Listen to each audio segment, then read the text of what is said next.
Welcome to another edition of the It's Cavalier podcast. It's your boy Mack. And tonight, our Cleveland Cavaliers took on the New Orleans Pelicans yet again this season. Now, you all may remember that Cleveland took a pretty bad L the last time these two did battle. The Cavs in that game were without Darius Garland, Evan Mobley, and Donovan Mitchell, while New Orleans was missing their franchise player and centerpiece in Zion Williamson in that late December contest.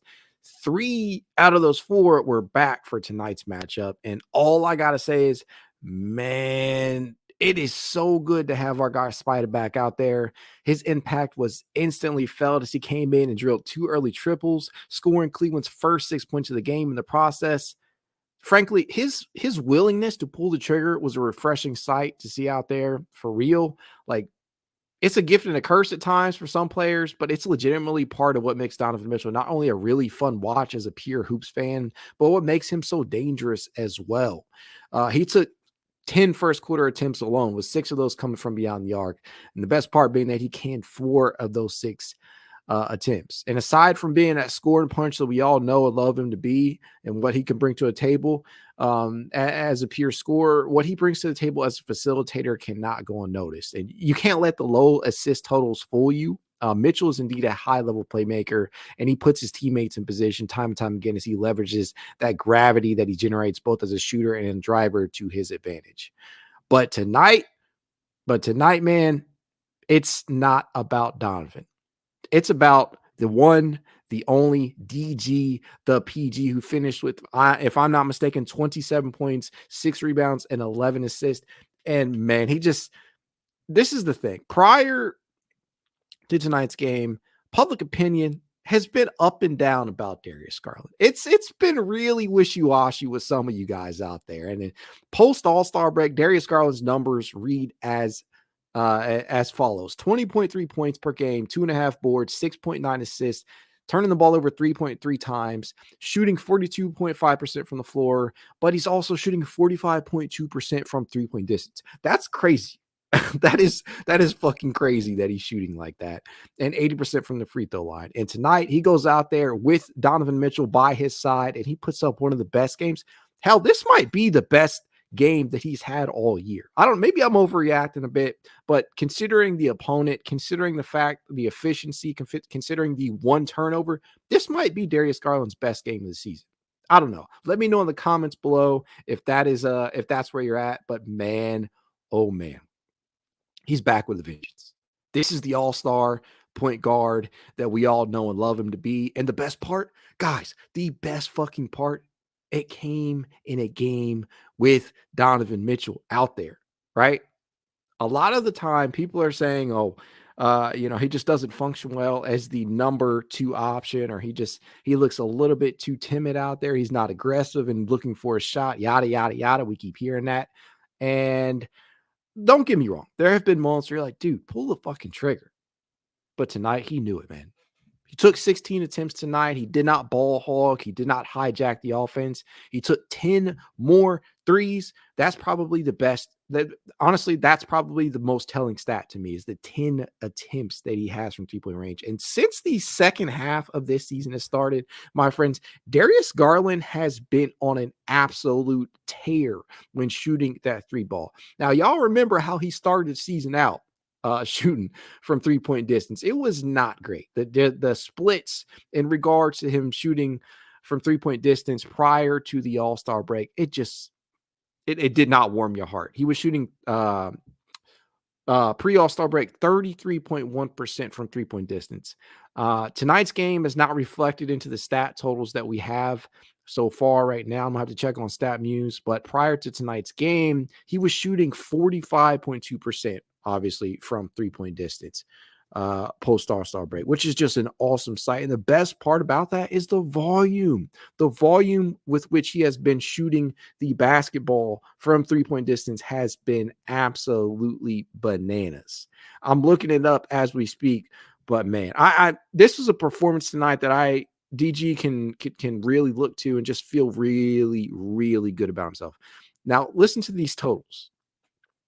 5, 6, 9, 5, 14, 12, 8, 8, 11, 10, 6, 10, and 10. Those are his last 13 games. The 13 games that he has had since the All-Star break was had. He is letting that thing fly. He is letting that thing fly from three-point distance. And for so long in his career, that's what everybody, including myself, wanted. We just wanted him to have that confidence, pull the trigger when it's there, and just shoot the lights out, because we know that he's capable. We saw it happen in back-to-back seasons, whether that be his All-Star season or the first year with Donovan Mitchell by his side.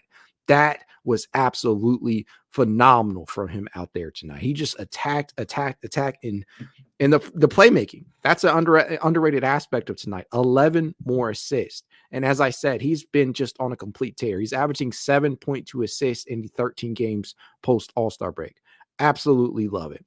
And Darius, obviously, he had the great game tonight, but it was not just him. Let me tell you, I just put content out on a fellow by the name of Sam Merrill, and Sam Merrill had been slumping. Don't get it twisted. Sam Merrill had been slumping prior to tonight's game. In his last 5 games, he was shooting 5 of 36. That is no bueno. That is not good, ladies and gentlemen. But the one thing that we all knew about Sam was that as long as he still had the confidence to pull the trigger, which he clearly does, he did tonight, he's going to be okay. And he was on his way to 15 points and a career best 9 assists.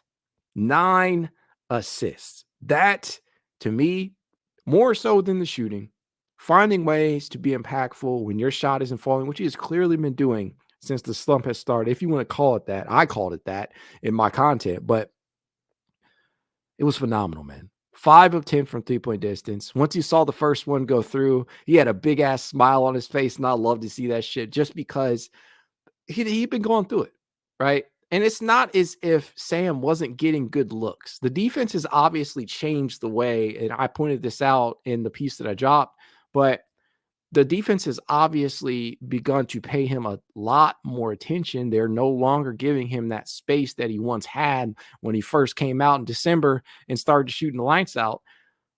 But at the same time, he was getting the same types of looks that he's always gotten, the above the break triples. He hasn't shot too many threes from the corners. He did that tonight a little bit, but he loves that above the break triple. And I say all this to say the looks are coming from the same spot. So it was really, really nice to see him have a bounce back game, and that coincided with the return of Donovan Mitchell. I don't know what kind of juice that Donovan Mitchell brings to the table, but clearly that the confidence that he bestows upon these guys it has been a fun development to watch. Everybody just plays with a little bit more juice out there whenever Don is out. Whenever Don is out on that court, and you just absolutely love to see that. And I see somebody already pointing it out down here. Tune in Sports 1. Damian Jones was solid.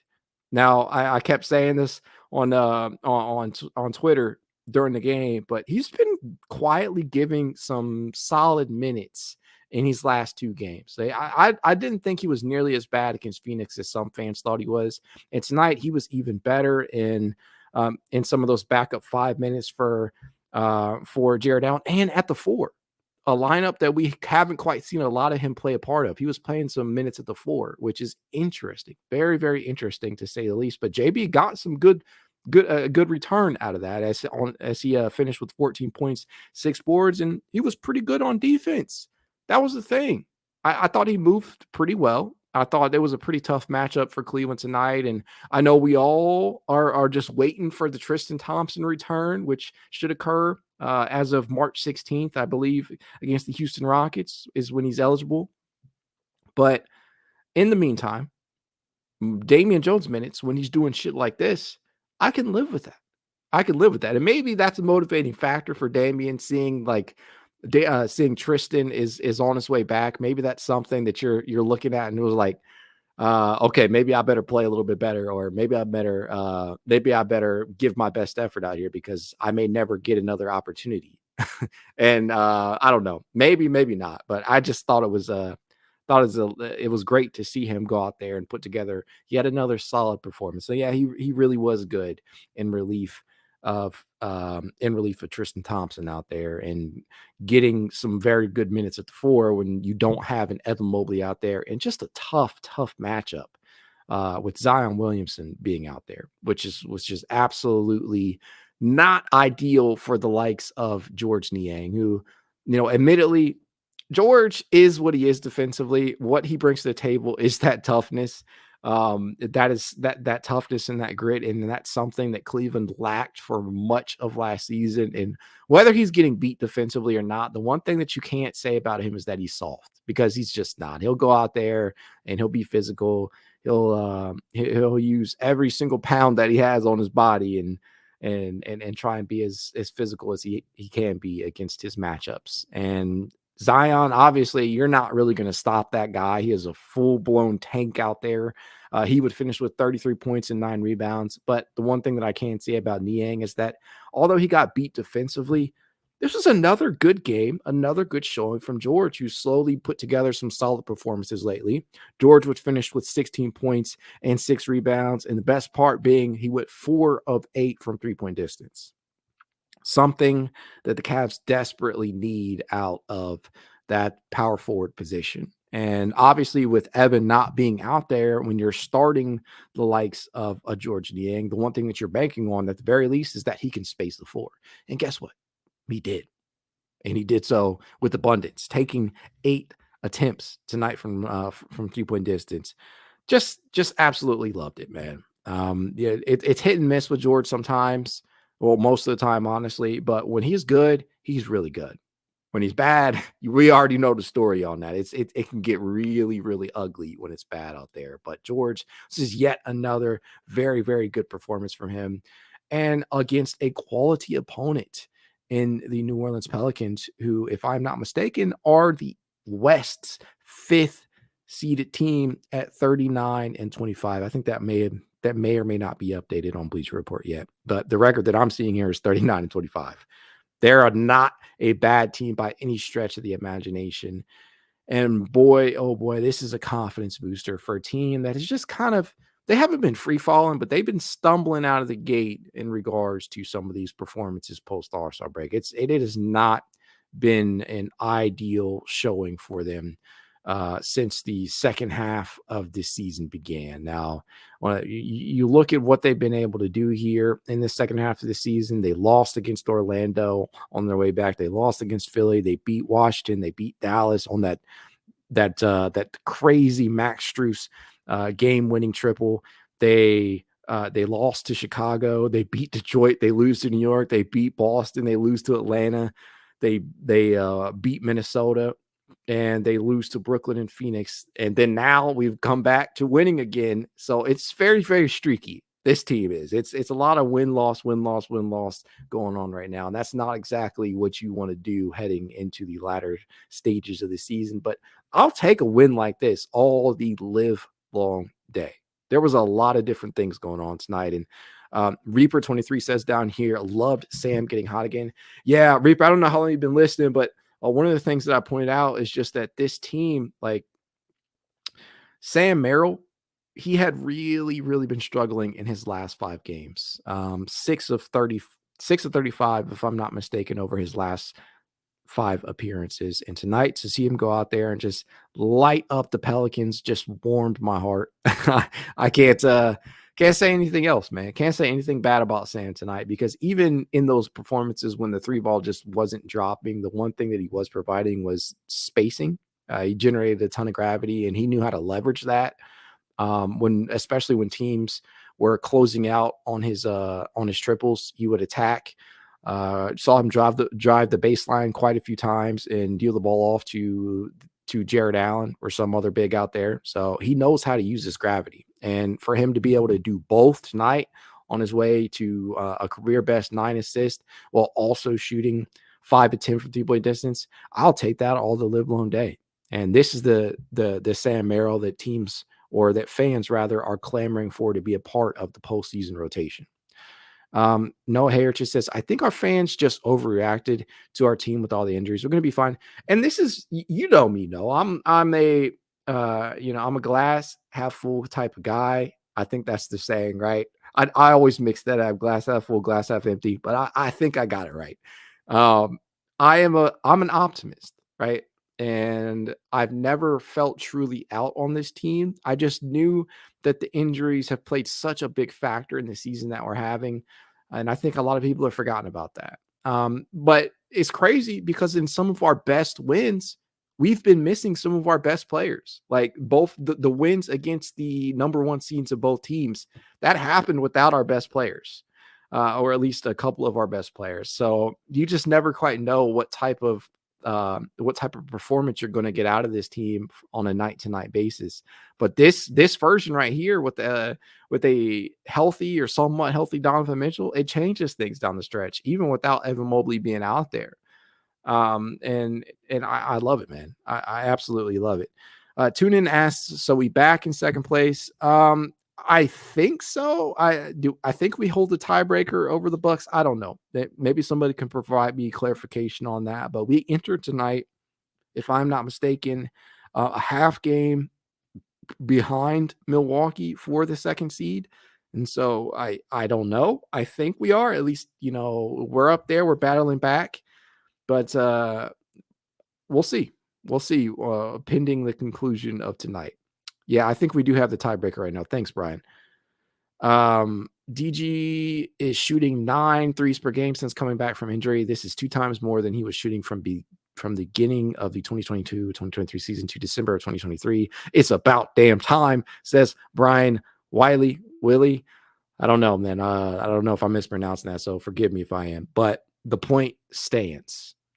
His confidence in being able to pull that trigger, we all wanted that, right? We all knew that he had the ability to. We just wanted him to take that 3-point shot with more volume, and I am so glad that he is finally doing that.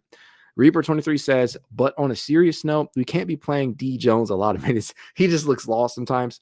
I mean, he looks about as expected for a depth piece, though, right? I mean, we got to be real. Like, he was never meant to play rotational minutes, right? And neither really was Tristan Thompson. These two were signed as depth pieces.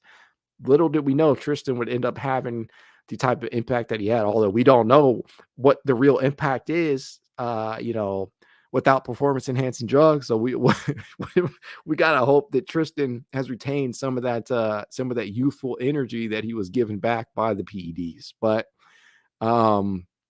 neither of those guys are really supposed to be within the rotation. They're not guys you're supposed to count it on. So anything good you get from them is just icing on the cake, right? Icing on the proverbial cake. And I thought Damian Jones was very, very solid in relief of not only Evan Mobley playing some minutes at the power forward, but in Tristan Thompson as well. And so once Tristan comes back, I feel even better, especially in those more physical matchups like the New York Knicks of the world. And we'll just see. We'll see. I love what we got out of Damian tonight, though. Noah says, what's funny about the season is we probably won't know who we're playing in the playoffs until like the last game of the year. The 4-8 race right now is tight. It's crazy, man. As I sit here and I look at these standings, and they're probably not going to be correct because I'm using a Bleacher Report app. Obviously, nobody's catching Boston where they're at right now at 50 plus wins. Milwaukee at 42. I think Cleveland now, after tonight's victory, is at 42 wins. And you got New York down here at 38. You got the Magic at 38, Indiana at 37, Philadelphia 36, and then Miami at 35. Any one of those teams, the records could change up so fast. It is really crazy. And again, don't take that too seriously because I read that directly from Bleacher Report, and I know how finicky their records can be in terms of updating right after games. So the point still stands, though. Like, this race in the Eastern Conference from, as Noah pointed out, from 4 to 8, it is insane. And so it is very, very possible that we don't know who the hell we're playing until one of the last couple of games of the season. And the worst part about this is that it's not really going to get any easier for 2 through, I'd say 2 through 6 for real, honestly. I mean, depending upon how things fall out here, there could be a little bit of movement there too. With Donovan back and with Max coming back eventually, Dean, whatever's going on with him, whatever personal reasons or personal things have come out, and then Evan eventually coming back, I don't see them falling below 3, but anything can happen.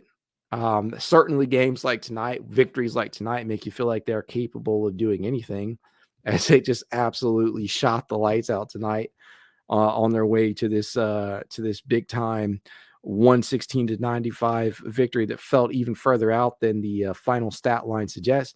But let me tell you, man, one of the craziest stats tonight, I felt was the fact that Cleveland did not earn a free throw until the 9-minute mark in the fourth quarter. And they only finished tonight with 3 free throws to New Orleans 26. Where the fuck was the whistle at for Cleveland? And I know the answer to that. The answer to that is that Cleveland just absolutely obliterated New Orleans from the three-point line. 45 of their shots tonight came from three-point distance. And so anytime you have that happen, you're just not really looking to draw a ton of contacts. And so anybody who's looking at the free throw disparity from this one, there's a pretty clear indicator right there as to why we just didn't draw a ton of free throws, if at all. And that's the fact that Cleveland just absolutely just threw a ton of 3-point shots up, 45, and they completed 20 of those, which is good for a very, very good 44% from 3-point distance. You love to see it. Other stats on the night, key stats, just 9 turnovers. The Cavs won the turnover battle tonight. I'm pounding on the table because we've continuously seen some very, very iffy ball handling over this final stretch of the season from Darius Garland and Caris LeVert and a couple of other Cavaliers that shall not be mentioned. But I loved it, man. Darius finished with just 1 turnover. Isaac had 1. Donnie had 2 in his return. It was good. It was a good night in all aspects. Beat one in the assist battle, 38-22. Won the battle on the boards, 46-43. What more can you ask for? It was damn near a perfect night, man, in regards to this Cavaliers team. Obviously, from an individual aspect, you probably would want to see Spida shoot better than 5 of 16 from the floor, but I'll take it, man. 14, 4, and 5 from him on his return to the court. And it does suck that he's been declared ineligible for All NBA, because that would have been more money in his pocket. I don't think he cares about that type of thing. And honestly, I honestly believe that his true motivating factor at this point in his career is winning, because he's going to get a bag wherever he plays, whether that's Cleveland or elsewhere. Hopefully it's not elsewhere, but he's going to get the bag wherever he chooses to suit up. It does suck though, because that's a lot of money that he lost out on because of that 65 game limit. And for those of you who are unaware, Donovan Mitchell, after missing his last couple of games in this latter portion of the season, he's only played 48 games. And so he's been ruled ineligible. It sucks, but at the end of the day, I don't think he cares too much about that. And maybe I don't want to put words in his mouth, but I think his biggest motivator is winning at this point. But it does suck to see him lose out on that money. Reaper23 says Don clearly hasn't gotten his legs back. His first step isn't there yet. And the thing that you love, though, is that even when that first step isn't back, he can still shoot the lights out, right? And he has the confidence to do that. And that was very apparent with him scoring the Cavs' first 6 points of the game with those 2 triples. So to see him go out there and do that, we always know that is something that is within his arsenal and in his bag. So I love to see that. Tom K says Damian Jones got the junkyard dog chain. He deserved it. Deservedly so. Was out there. He played some good defense. He gave good minutes tonight at the power forward position, at center position, on his way to 14 and 6. And we may never see that happen again. But so I hope he's soaking that in, because with the looming return of Tristan Thompson, I'm more than willing to bet that Cleveland is probably going to give that role back to Tristan. But it's been great though. I mean, any night, in any game, you can blow a team out like New Orleans. Anytime you can shoot the lights out like this, anytime you can win the turnover battle, win the battle of the board, win the assist battle, and you get to see some Isaiah Mobley, Craig Porter Jr. Off the bench in a blowout, I'd say it went well, right? And that's really all I can really say about tonight's game. It was phenomenal. Darius Garland was phenomenal tonight, reminding everybody of what he's truly capable of. Another good game from Isaac Okoro, although he didn't finish in double digits in terms of his points. He pulled down 7 key rebounds, and he did hit another triple tonight. George Niang was good in his time out there with 16-6 and 4 of 8 from three-point distance. And the likes of Sam Merrill busting the slump. I love it, man. I absolutely love it. And I didn't even really talk about Caris LeVert tonight, who dealed out another 9 assists. This man's playmaking has been absolutely phenomenal over his last 10 games. Over Caris LeVert's last 10 games, he is literally just diming up people out there. He has really been moving that rock out there. Over his last 10 games, he is now averaging 8 assists per outing. The only gripe that I have against Caris right now is that his shot is just absolutely failing him right now. It is not good. It is no bueno. 1 of 6 from the field tonight, including 0 of 3 from three-point distance. And I gotta tell you, Cavs fans, it hasn't been much better over his last 10 games. It's I'm looking it up as we speak, but it has not been great. The volume is there, obviously, because he's taken 11.3 field goal attempts per game, but this man is shooting just 36.3% from the field and an even worse 28.8% from three-point distance over that time. It's not great. And I don't mean to laugh, but given the fact that he is literally averaging 11.2 points, 8 assists, and he's giving you 5.5 boards, I'll let it slide because he has quickly become one of the most vital reserves that we have on this roster due to his versatility and his ability to line up. Positional versatility, his ability to defend more than one position out there, and the playmaking. All right. The playmaking is really the highlight of this 10-game stretch for him. And although he's not shooting the ball too well, I can live with that if he's adding in other areas. And that's it, man. JB, I'll give JB an A+, an A+ for tonight. Don't call me a homer, okay? Tired of hearing it. He went with an 8-man rotation tonight, but considering who you have available to you off the Cavalier bench, I guess really that 9th man could have been Isaiah Mobley or Craig Porter Jr. Take your pick. But it's slim pickings right now, so I'm not going to harp on the 8-man rotation, especially considering the fact that the leader in minutes tonight was Darius Garland at just 34 minutes. So how can I truly be pissed at that? When you have Caris LeVert off the bench playing 30, when you have Sam Merrill playing 28, and you have Damian Jones playing an uncharacteristic 21 minutes. So I'm not going to beat up on JB about the rotation tonight either, because obviously the shit worked. Love to see it. And I'll give this victory definitely a 10 out of 10. I cannot nitpick about anything tonight. It was a wonderful victory. Now, we will see what ends up happening in these next couple of games if the Cavaliers are able to keep things going with Houston coming up on Saturday, and that's the return of Tristan Thompson, right? And then you have Indiana following that. We'll see if they can keep it going. But just a great game all around. Anaconda123 says LeVert is so important off the bench. His assist numbers have been trending up. Yes, they have. Over his last 10 games, as I said, he is averaging 8 assists. That, if I'm not mistaken, that leads all Cavaliers, even Darius Garland. So he's just such an important piece out there. I'm glad that we were able to retain him. And I know he's probably not going to win 6th Man of the Year, but man, he deserves consideration. It would really, really surprise me if he wasn't in the top 3, if he wasn't a finalist for that award. I would be really, really surprised if that ended up happening. Thanks for the update. Tune in Sports One says Ferhan Şengün is out for that Houston game. That is definitely something that Cavaliers can probably have a collective sigh of relief about, just because you still don't have Evan Mobley back. And you are getting Tristan back. You still can, I guess you can rely on Damian Jones now, but Şengün is a different beast, especially from an offensive standpoint. Sven Reed Gamer says, I think Max will be questionable against Houston like Don. Did see him still with the ice pack on his knee. Honestly, I'm okay if he doesn't play another game. I want them to take things as cautionary as they can be very, very cautious heading into this latter portion of the season, because Max is going to be a very important piece come this postseason.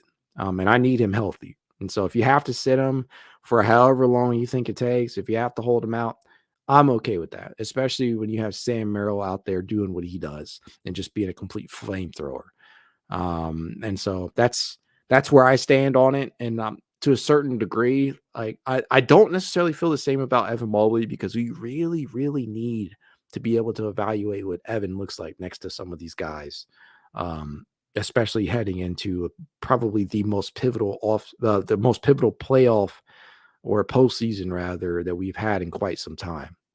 So I can't wait until Evan comes back. But if we have to wait for Max to come back, I'm okay with that. With that being said, as always, tell you guys, if you'd like to reach out, you know how you can. It's Cavalier_pod on Twitter, TikTok, Instagram, YouTube, and more. If you'd like to be added to the It's Cavalier Discord chat, you know what to do. Leave a rating, leave a review, send a screenshot of said review to itscavalier53@gmail.com, and I'll send you an invite. If you are watching for the first time, consider subscribing, hit that like button. You never know what you might find on the channel. I drop content a couple of times a week. I try and go post game. I try and go live after almost every game. It's a job, it feels like at times, and it can definitely be a ton of work, but I appreciate interacting with you guys, and it always brings a smile to my face, especially after a victory, and just not hearing all the negativity that's out there, because there's already enough of that in the world. That said, have a good night and go Cavs.